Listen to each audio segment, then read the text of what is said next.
علقمہ تابعی کہتے ہیں کہ میں کوفے سے سفر کر کے شام گیا، یعنی آپ سمجھ لیں 15-20 دن کا سفر تھا، اونٹ پہ پیدل، اتنا مشکل سفر۔ اور شام میں اس لیے گیا کہ وہاں پہ کچھ اصحاب رسول سے ملاقات کروں، خود تابعی تھے۔ تو کہتے ہیں میں مسجد میں گیا، صحیح بخاری کے الفاظ ہیں، کہتے ہیں میں نے مسجد میں 2 رکعتیں ادا کی اور اس کے بعد اللہ سے دعا کی کہ اللہ اپنے کسی نیک بندے سے میری ملاقات کروا دے۔ تو کہتے ہیں جیسے ہی میں دعا سے فارغ ہوا تو میں نے دیکھا کہ ایک شخصیت مسجد میں داخل ہوئی ہے، بڑی وجاہت والی۔ میں نے لوگوں سے پوچھا یہ کون ہے؟ تو بتایا گیا یہ ابو درداء ہیں رضی اللہ تعالیٰ، اصحاب صفہ میں سے، درویش ترین صحابہ میں سے۔ 2 نبی الاسلام کے صحابہ بڑے لاڈلے اور درویش اصحاب تھے، ابو درداء اور ابن مسعود رضی اللہ عنہما وعلیہم السلام۔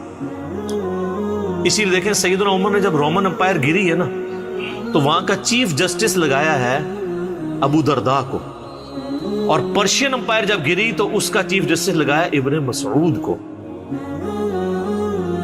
اب محنتیں تو ہوئی ہوئی تھی یرموک میں اور قادسیہ میں، اس محنت کے بعد رعایا تک اسلام کی سچی دعوت پہنچے، اس کے لیے ایسے بندے کی ضرورت تھی جو واقعی نبی الاسلام کا تربیت یافتہ ہو، صرف جنگجو نہ ہو۔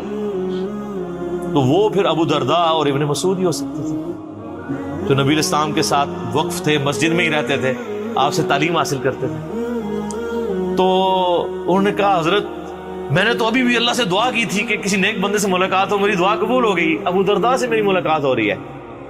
ابو درداء رضی اللہ تعالیٰ نے فرمایا کدھر سے آئے ہو؟ کہا میں کوفہ سے۔ صحیح بخاری کے الفاظ ہیں، سیدنا ابو درداء کہتے ہیں کہ یار وہ کوفے کے اندر ابن مسعود موجود نہیں ہے، صاحب النعلین، جو نبی علیہ السلام کی مبارک جوتیاں سفر و حضر میں اپنے سینے کے ساتھ لگا کے رکھتے تھے، اور ان کا نام پڑ گیا تھا یا صاحب النعلین، یا صاحب النعلین، نبی علیہ السلام کی مبارک جوتیوں والا۔ تو انہوں نے کہا ہاں ہے۔ پھر انہوں نے کہا یار وہاں پر نبی علیہ السلام کے رازدار حذیفہ ابن یمان موجود نہیں ہے؟ کہاں ہے؟ پھر انہوں نے کہا وہاں پر نبی صلی اللہ علیہ وآلہ وسلم نے اپنی مبارک زبان سے جس کے لیے گارنٹی دی تھی کہ اس کی رائے شیطان سے محفوظ ہوگی، ابن سمیہ عمار ابن یاسر نہیں ہے؟ ان کا ہاں ہے۔ تو انہوں نے کہا تم اتنی دور سے اتنے 3 بڑے بندوں کو چھوڑ کے شام میں کیا لینے آئے ہو؟ ہائے ہائے۔ تو یہ امام بخاری نے ان 3 اصحاب کی فضیلت پہ جو چیپٹر باندھا ہے نا، تو یہ حدیث لی ہے۔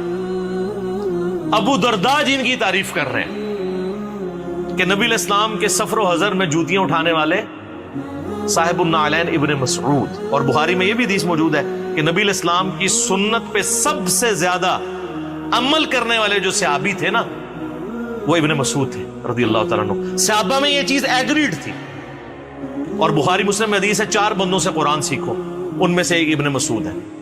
اور بخاری میں حدیث ہے ابن مسعود کہتے ہیں اگر میں جانتا ہوتا مجھ سے زیادہ کوئی قرآن جانتا ہے نا، میں اونٹوں کے جگر جلا کے سفر کرتا اور اس سے جا کے قرآن سیکھتا۔ میں نے 80 صورتیں نبی علیہ السلام کے پیچھے نماز میں کھڑے ہو کے یاد کی ہیں، ڈائریکٹ آپ علیہ السلام کی تلاوت سن کے۔ اچھا یہ کچھ تکبرانہ ان کے الفاظ نہیں تھے، ان کو یہ تھا کہ یار میں نے ایفرٹ پٹ کی ہے اس کام کے لیے۔ آج کل یوٹیوب پہ کلپ آتا تو ان کا میں کرتا ہے۔ میری باتوں سے کئی لوگوں کو جواب مل گیا ہوگا، سر جس نے ایفرٹ پٹ کیا وہ بتانا چاہتا ہے، اور اس سے آپ سے کوئی اجر نہیں مانگتا، چندہ نہیں مانگتا، کھال نہیں مانگتا قربانی کی، نہ آپ کی کھال مانگتا ہے۔ تو ابن مسعود رضی اللہ تعالیٰ عنہ اور دوسرا حذیفہ ابن یمان کو آپ علیہ السلام نے 12 منافقوں کے نام بتا دیے تھے، جو انہوں نے آگے نہیں بتایا، اس لیے میں بھی آپ کو نہیں بتا سکتا۔ وہ جو صحیح مسلم میں ہے کہ ان کو دوبیلا پھوڑا نکلے گا، بس اتنا ہی۔ اور تیسرا بندہ کہا کہ شیطان سے اس کی رائے محفوظ ہوگی، عمار ابن یاسر۔ اور عمار ابن یاسر تینوں جنگوں میں مولا علی کے ساتھ تھے، جمل، صفین، نیروان کے اندر۔ اسی لیے یعنی وہ پھر حدیث بھی آئی بخاری میں 2812، عمار کو ایک باغی جماعت قتل کرے گی، عمار ان کو اللہ اور جنت کی طرف بلائے گا، وہ جماعت دوزخ کی طرف بلائے گی۔ تو عمار میں نہیں تھے جی، نیروان میں نہیں تھے، سوری، وہ تو نیروان سے پہلے صفین میں شہید ہو گئے تھے، جزاک اللہ خیر۔ تو یعنی وہ رائے میں مولا علی کے ساتھ.